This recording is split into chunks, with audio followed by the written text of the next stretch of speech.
La procesión solemne de 115 cardenales con una difícil misión: elegir al sucesor del Papa Benedicto XVI, quien un mes antes, en un hecho histórico, decide dar un paso al costado. El pontífice número 266 cargaría una pesada cruz, la de una iglesia en crisis y herida por abusos, corrupción y pugnas de poder.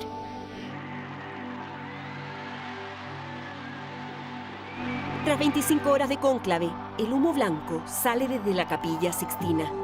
7 de la tarde con 3 minutos acá en Roma. Usted escucha cómo suenan las campanas de la Basílica de San Pedro. 3 de la tarde y un poquito más allá en Chile. La quinta votación ha dado el humo blanco que tanto hemos esperado. Annuncio vobis gaudium magnum. Habemus papam.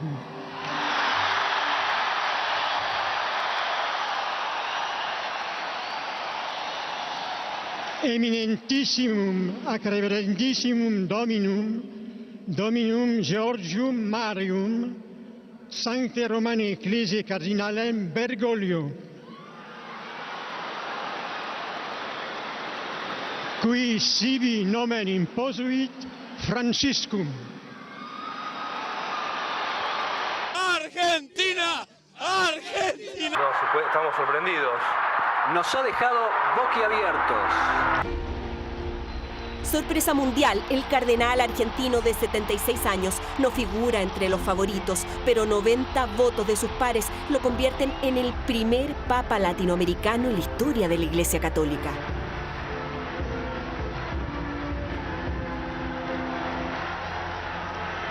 Mirando para atrás, sí, algo había cambiado. Había llegado un nuevo viento del sur, del centro, uno puede decir, del catolicismo en el mundo ahora, que es América Latina.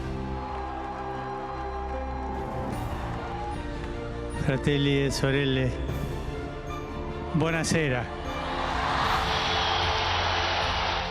Sembra che i miei fratelli cardinali sono andati a prenderlo quasi alla fine del mondo, ma siamo qui. El primer pontífice en llevar por nombre Francisco, el santo de los pobres, el primer jesuita para liderar el destino de 1.200 millones de fieles. Prima che il vescovo benedica il popolo, vi chiedo che voi pregate al Signore perché mi benedica. La preghiera del popolo chiedendo la benedizione per il suo vescovo. Desde el momento en que aparece en el balcón y pide oraciones, pues, oye, aquí hay algo especial, esto va a ser rompedor, esto va a ser absolutamente novedoso. Y así fue.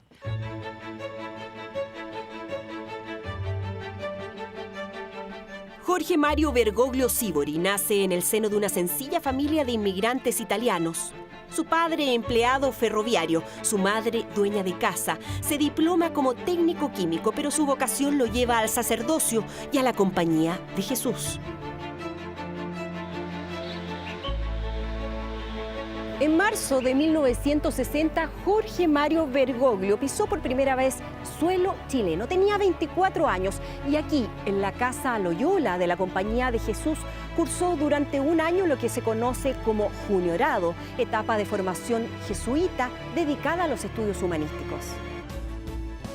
La habitación que ocupa entonces hoy se mantiene así. Quienes comparten con él oración y estudios lo recuerdan como un joven inteligente y de bajo perfil. Un hombre jovial, sereno. Con el jesuita Fernando Montes coinciden más tarde en Buenos Aires como estudiantes y luego cuando cada uno asume como provincial de la compañía. Pero en las tardes, por ejemplo, todos los días él me cebaba mate. Y tomábamos mate y mientras todos los otros eran buenos para el fútbol, nosotros éramos buenos para la conversa. El hecho de intentar haber centrado la Iglesia en los pobres, ¿no? en los desheredados, todo eso yo creo que le viene de los jesuitas. También su estilo austero. En sus 15 años como arzobispo de Buenos Aires, usa el transporte público y cocina sus comidas. Desde la calle y desde el púlpito denuncia la pobreza y la corrupción. Y cuando nuestros chicos nos ven a nosotros dirigentes, que le damos este testimonio de bajeza, no se animan a soñar, no se animan a crecer.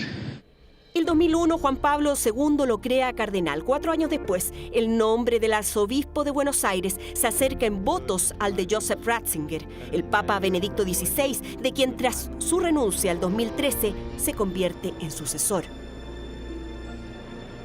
Por primera vez, fuimos testigos de 10 años de convivencia entre un pontífice en funciones y un papa emérito, tan cercanos y distintos a la vez. La cohabitación fue magnífica porque entre ellos dos se querían, se estimaban, se respetaban. El problema vino, como siempre suelen venir los problemas en la Iglesia, por los círculos, por la gente que se mueve a su alrededor. Es que Francisco rompe tradiciones e inicia cambios de forma y fondo desde el primer momento. Se sacan los zapatos rojos y se ponen los mismos zapatos que llevaban los barriales de Buenos Aires. No pidió nuevos, se los mandaron. A me fa male quando vedo un prete o una suora con la macchina ultimo modello, ma no si può. Una iglesia pobre para los pobres anunció rechazando la cruz de oro, las limusinas y los lujos del Palacio Apostólico.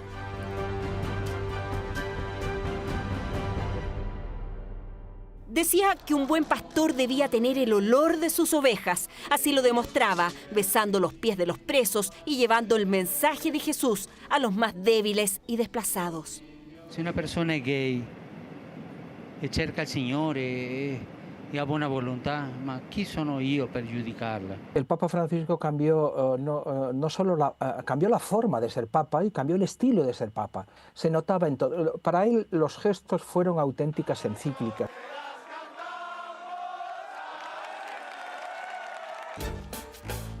Eran comunes sus salidas de libreto y demostró tener un gran sentido del humor.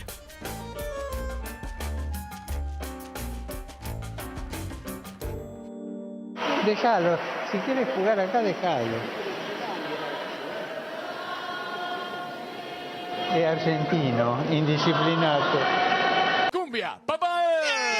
Francisco primero, te quiere el mundo entero. Por derecho divino, el Papa es argentino. Brasilero, brasilero, que amargado se te ve. Tenemos a Pancho primero, que es más grande que Pelé. Porque hemos negociado bien. El Papa es argentino y Dios es brasileño. Las élites pueden criticarlo desde la derecha, desde la izquierda, pero mi experiencia en estos años hablando de Francisco es la gente lo quiere.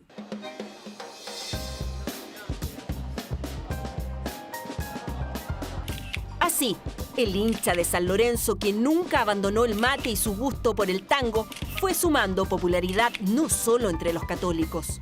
Un papa global que impulsó lo que él llamaba una iglesia de salida.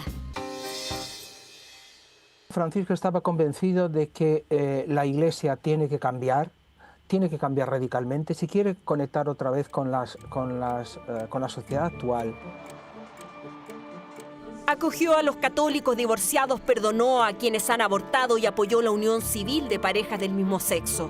En los primeros meses, donde más generó atractivo fue precisamente en los que no eran católicos y que veían esta figura muy revolucionaria, digamos, y muy novedosa. Las reformas a una cuestionada curia y a las oscuras finanzas del Vaticano fueron también su prioridad. Ese tipo de cosas es lo que le costó al Papa Francisco sangre, sudor y lágrimas, y enfrentarse con toda la estructura clerical, el clericalismo, que es lo que ha hundido a la Iglesia, ha ocasionado, por ejemplo, la plaga de los abusos. Expreso mi dolor por los pecados y crímenes graves de abusos sexuales cometidos por el clero contra ustedes. Y humildemente pido perdón. El reconocimiento del flagelo y una disculpa sentida a las víctimas que reiteró una y otra vez. También en la visita más polémica de su pontificado, la de Chile. La vergüenza que siento ante el daño irreparable causado a niños por parte de ministros de la Iglesia. Pero la herida y la crisis de la Iglesia chilena eran más profundas de lo que le habían informado. El punto más bajo de su pontificado, él lo ha dicho, a mí me lo ha dicho y creo que lo ha dicho otras veces. El punto más bajo porque se dio cuenta de que ha sido estafado. A su regreso, en el Vaticano ordena una investigación que inicia cambios en Chile y un giro en su pontificado con las víctimas en el centro. Fue un hecho decisivo y clave. O sea, el efecto que tuvo el viaje a Chile hizo que el tema de los abusos se tomara toda su agenda en gran parte de los años posteriores. A mí me parece bastante notable, debo reconocerlo, como después de haber metido la pata, lo reconoció y pidió disculpas, cosa que no ha sido corriente en una historia de los papas. En sus 12 años de pontificado visitó 66 países de los 5 continentes. Solía decir que hay que ir a la periferia si se quiere ver el mundo tal cual es. Es decir, ese líder mundial aparece ahí, el líder mundial que hace juntar al mundo cubano con el mundo norteamericano para poder llegar a un acuerdo.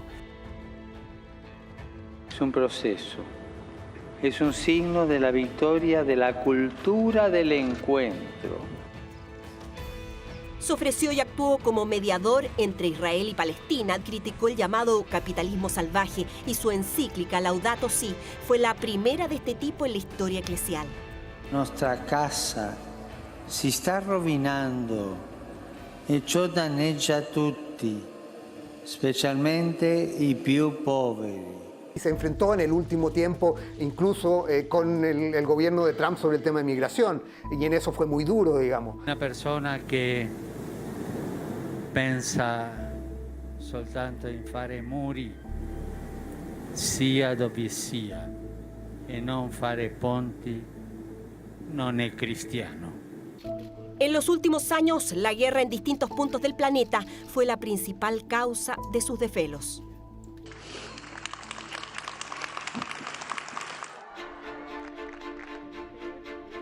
En ese peregrinar incesante estuvo en Brasil, Colombia, Bolivia, Paraguay, Ecuador, Perú y Chile. Sin embargo, la ruta de Francisco por Latinoamérica no incluyó su patria. Algo no insólito, porque que no venga a su país. Me parece re mal, porque salió de acá de la Argentina y no volvió nunca. O sea, razones hubo y especulaciones hubo muchas. La razón final probablemente se fue con él. Argentina es el único país del mundo donde Francisco es también Jorge Bergoglio. No quiso que su historia, sus enemistades y vínculos tensionaran aún más la grieta que divide a la sociedad y a la política trasandina. Él ha querido siempre contribuir a sanar heridas. Y la Argentina es un país, es una cultura, ¿no?, muy polarizada. Y el riesgo ha sido tal vez que su visita habría sido utilizada. No fue, pero sí recibió a cada uno de sus mandatarios en el Vaticano. A Cristina Fernández, la misma que lo acusó de liderar la oposición horas después de ser nombrado papa. No, por favor, no voy a tocar. ¿Puedo tocar? Bueno, gracias. Muchas gracias. El encuentro con el libertario Javier Milei se produce el 2024, a 5 meses de estas declaraciones de campaña. El Papa, sí, lo voy a decir de frente, es el representante del maligno en la tierra.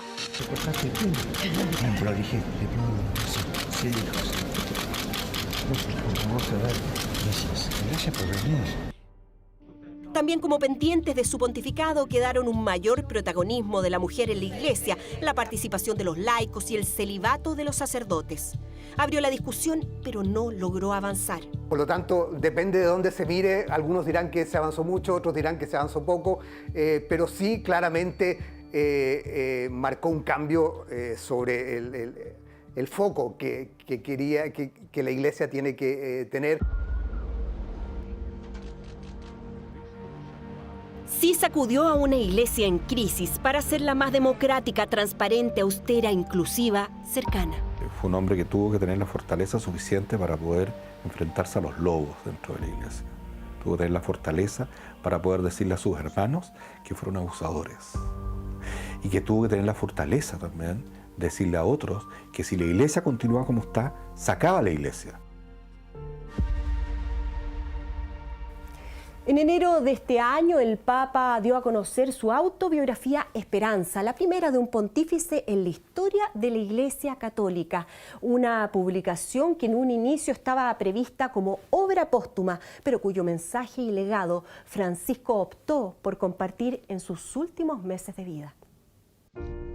El pasado 14 de febrero ingresó al policlínico Gemelli con una bronquitis que rápidamente derivó en una neumonía bilateral. Su cuarta hospitalización en 4 años, con un pulmón menos, en esos 38 días estuvo al borde de la muerte, pero resistió.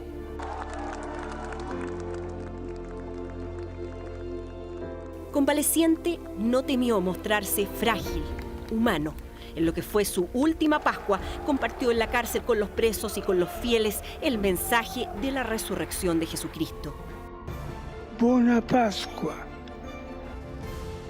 Y así, este recorrido por la Plaza San Pedro fue su despedida. Horas después, a los 88 años, muere el argentino Jorge Mario Bergoglio y con él, el Papa Francisco.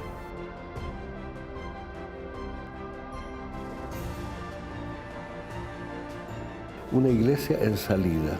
Eso es un legado que nos deja mayúsculo. Salir de los palacios de la curia y ensuciarse las botas en el barro. Es el primer papa de una nueva época más global en la Iglesia. Bajó el papado al nivel del pueblo.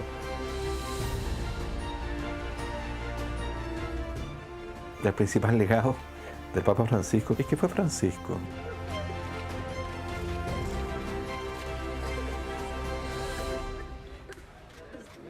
Per favore non dimenticatevi di pregare per me e arrivederci.